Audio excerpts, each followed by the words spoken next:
Why it sucked to be a Mongol camp cook. Imagine yourself standing ankle-deep in trampled grass, just outside a circular felt tent known as a gbur. The wind is sharp, dry, and relentless, rustling the long skirts of women passing by, and carrying the distant braying of goats. Smoke curls steadily from a squat iron chimney poking through the tent's crown. Inside, it's warm and dim, but you are not resting. You are cooking. You are the camp cook, perhaps not by choice, but because you're too old to ride or too slow with a bow. Still, your task is essential and endless.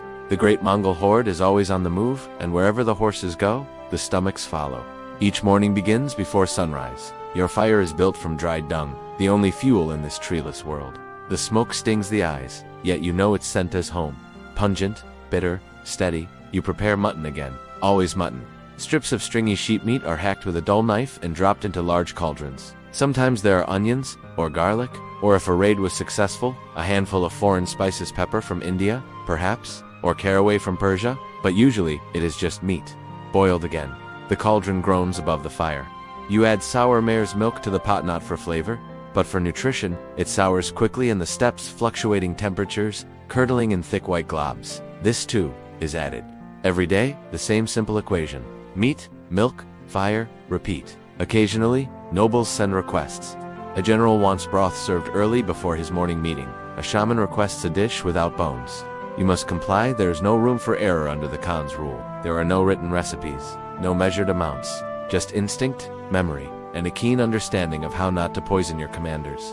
When the camp moves, which it often does, your tent is the first to be broken down and the last to be raised. You ride behind the herds, always arriving later than everyone else, always expected to serve food immediately. Fat, in this world, is life. You are praised not for finesse, but for the thickness of the broth. A greasy film on the surface is a sign of generosity and care, but the work is not without risk.